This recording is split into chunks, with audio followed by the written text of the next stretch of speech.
Welcome back to Financial Therapy. It's not just about the money. I'm personal financial planner, columnist, and financial therapist Rick Kahler. Research tells us that 90% of all financial decisions are made emotionally, not logically. For nearly 4 decades, I've been helping people make better money decisions. So what makes my financial worldview different from most financial experts? I blend the nuts and bolts of financial advice with the emotions that drive making them. Good money decisions are not just about the money. So let's get started with today's episode. Welcome back to another edition of Financial Therapy. It's not just about the money. And I want to talk about something today that I think is really important. It's going to set us up for some future discussions. But I think having this knowledge that we're going to talk about today will be very, very helpful. And we're going to basically talk about recovering from really deeply distressing or disturbing financial experiences. So let me ask you this. In your life, have you ever just been in shock over something or really been upset, had some type of upheaval in your life or distress, chronic or, ongoing stress that just didn't let up? Same with the pain, maybe emotional or physical pain, been anguished or just suffered, been in agony, misery, really had deep sorrow or grief, maybe heartache or heartbreak. Have you been disturbed or deeply worried or had a lot of anxiety? Maybe suffered damage or been hurt, been wounded, been really deeply confused. Have you ever experienced any of that? Well, if the answer was no, you can go ahead and go about your day and do something else right now. I think all of us can relate to something in our life that would fall into that category. Here's the interesting thing. Everything, all those words that I just used are synonyms of trauma. Now, what's a synonym? A synonym is a word or a phrase that means exactly or nearly the same as another word or phrase. For example, shut is a synonym of close. They really mean one and the things. So when I talked about shock and upheaval and sorrow and heartbreak and being disturbed, anxiety, wounded, all of these are synonyms of trauma. Now, I say that to say this. When I first started really taking a look at myself and going deeper into myself, a lot of self-development, I started hearing the word trauma thrown around. And it's a very normal word in the mental health field. And I was always kind of struck by that word because to me, trauma was physical trauma. Okay? And physical trauma is some type of exposure to some type of physical violence or where you really feel your life is being threatened or a serious physical injury, car accident, maybe a really serious illness, sexual violence, sexual abuse, or maybe like physical abuse suffered in many ways, or actually witnessing somebody who had this happening to them while it was happening. That to me was trauma. I mean, and in some regards, trying to think about my life, I'm sure I've had some type of physical trauma, but I've, in many regards, I haven't had a lot of physical trauma in my life. I've had some, now that I think about it. but not a lot. But that was trauma. I mean, trauma was a really, really big deal, a big event, an event probably that would be very hard to forget. So in mental health, and as I started doing my own therapy and being in 12-step groups and things like this, there's a term that was thrown around a lot, and it was called emotional trauma. I didn't respond well. This idea of what? Emotional trauma? I mean, give me a break. What, again, trauma was physical. How can trauma be emotional? So I really thought in terms of kind of get a grip. Emotional trauma, come on. Now, obviously, I wasn't extremely aware back in those days. I was in a lot of, I just wasn't very aware. Because emotional trauma is probably more common than physical trauma. And emotional trauma is where a person experiences really upsetting or disturbing life events. It can be one big life event. I would almost say, for example, about most divorces are emotionally traumatic. So it can be a big event like that, or it can be a series of smaller, less intense events. So that's another nuance of trauma, is trauma does not have to be one big, huge, impactful event. It can be a series of smaller events when viewed as a one-off would not necessarily be traumatic, but when they happen over and over and over and over again can be very, very traumatic. This is called complex trauma. So the fact is that emotional trauma can be just as damaging as physical trauma. Even though physical trauma can be much more visible than emotional trauma, it can be just as damaging. And I've had many therapists and psychologists tell me in many cases that can be even more damaging. So I really want to normalize this idea of trauma. All of us have experienced it. All of us have had these episodes in our life. Nobody really escapes trauma, whether it's physical or emotional. So it's a word that I'm going to use as I talk about financial therapy. And I really want to lay the base of what it is. So we have financial trauma, and I heard someone say that financial trauma can really be boiled down to something just as simple as when expenses outweigh income for an extended period of time. Now, that's a definition of financial trauma.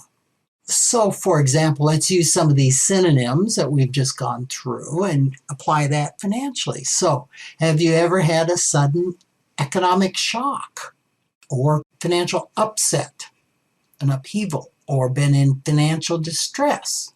Have you ever been fired from a job? How about chronic financial stress or strain, or you were raised in a family where expenses were always greater month after month after month than the income, or any type of pain or anguish caused by money or economic suffering, agonizing over finances, being miserable around money or a financial state, having sorrow or grief or heartache involving a financial decision that you had to make or someone else made that affected you? If you're an employer, how about heartbreak over firing a worker, or any type of ongoing financial disturbance? How about financial behaviors that were really disordered or dysfunctional, or just chronic worry or anxiety around money, feeling financially burdened, financial hardships, injury that came from financial issues, or damage or hurt that came around money. Maybe financial wounding growing up, which can take all sorts of forms of things. Or just an ongoing financial fog and confusion. Okay? All of these are synonyms that describe trauma, and in this case, financial trauma. So, again, trauma is simply a deeply distressing or disturbing financial experience. Financial trauma is. So hopefully that really helps open up some of your understanding, and maybe helps broaden your definition of trauma. And the opposite of trauma is healing. So when we talk about financial therapy, think a very simple version of financial therapy is healing from financial traumas. So recovering from any type of trauma, and I found this interesting because when you think of it of trauma, there's probably 3 areas that could use healing from a trauma. Obviously, if it's a financial trauma, financial healing, right? Being made whole financially. If the trauma is physical or emotional, the body needs to heal from the trauma, and the psyche needs to heal emotionally. And physical trauma, quite frankly, could involve healing in all of those areas. Not only physically, but financially. Money touches everything that we do, right? And emotionally. Here's a really interesting thing. All of those are components of well-being. When we think of well-being, we think of what? Financial, emotional, and physical well-being. So the opposite of not being well or whole or having well-being is probably being in a state of trauma. So hopefully that's really helpful to you. So what are some signs? And I think we'll deal with, say, signs of emotional trauma, and then I'll hit some signs of financial trauma. But signs of emotional trauma can be really intrusive thoughts. A lot of people who are traumatized find themselves thinking about the traumatic event that will come somewhere out of nowhere, and usually pretty regular. Now, this is true of financial trauma, whether it's a bankruptcy or losing a job. Anything like this can pop up. And also trauma, especially childhood financial trauma, just affects us. And oftentimes those memories are just below the surface that happen in childhood around money. Sometimes, obviously not. People who carry around a lot of emotional trauma also will have mood swings that can go from being really happy to just flying into a rage or becoming really depressed. And it often can happen on a dime. Emotional trauma and financial trauma can have changes in eating habits, definitely in spending habits for financial trauma, sleeping habits. Just anytime you tend to be eating more, spending more, or sleeping more than usual, that can be a sign of potential trauma. And so it's just not unusual to have a really hard time focusing in school, focusing at work, focusing in conversations, because the mind is always thinking about this traumatic event over and over. Some other signs are like insomnia, a lot of nervous energy, just hating where you are, hating your surroundings, lots of negative self-talk. Our inner critics are just always berating us and beating us up. Sometimes there's the sense of life is going to end soon, a sense that, bad things are just inevitable. Bad things just are going to happen to me. And there's a lack of joy from doing things that maybe once brought us a lot of joy. We begin to experience distance from people close to us. And in the case of financial trauma, you can just be afraid that every time the phone rings or you get an email or something, it's probably going to be from a creditor or somebody you owe money to, or announcing some dire financial event. Like in the case of a business, I went through a period of time, if I got an email or a phone call from a client, I just assumed that must mean they're going to fire me. you know. So when we have suffered, other signs of suffering financial trauma specifically would be like being afraid that you're never going to make enough money, a lot of embarrassment, past business or personal investments, being really sad that you can't support your family in the way that you really want to, should, or feel you should. With money, is talking about money is a huge taboo in our society. So there can be just a lot of anger that you have nobody to talk to around all of the financial struggles that you're having. Kind of a feeling of isolation, like you're the only person having this struggle. And in addition to that, you can't talk to anybody about it. Another one is a feeling that maybe you could accomplish more, you could do more.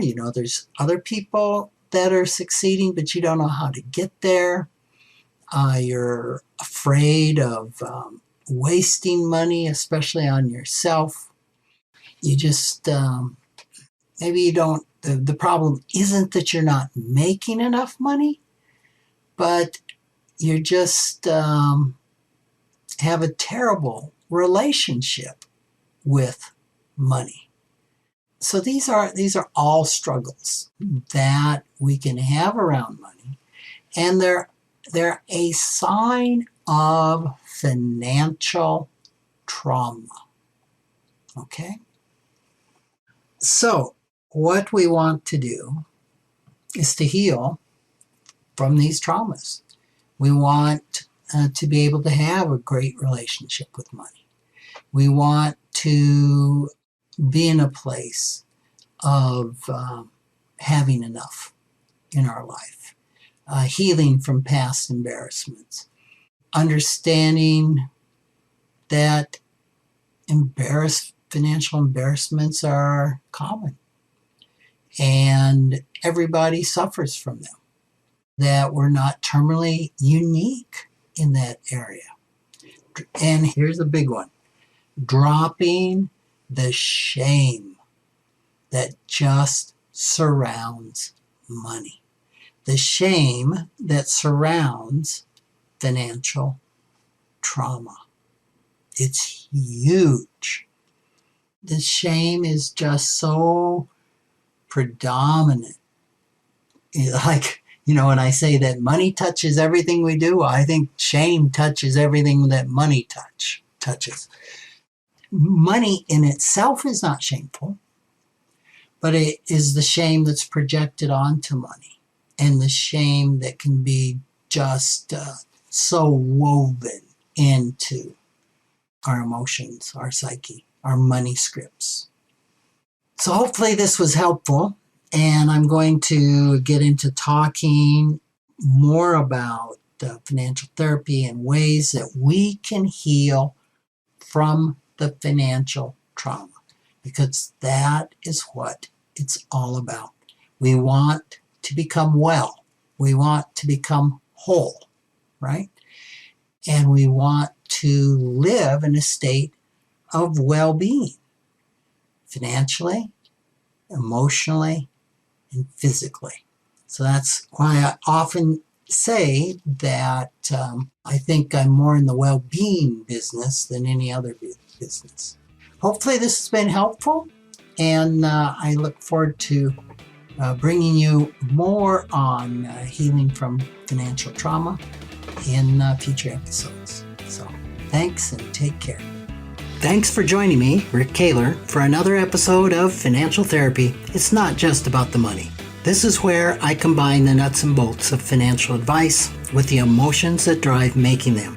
Remember, every financial behavior, whether it appears illogical to you or others, makes perfect sense when we understand the underlying beliefs, feelings, and thoughts. Sign up for my weekly blog at financialawakenings.com. I hope you'll join me again for our next episode.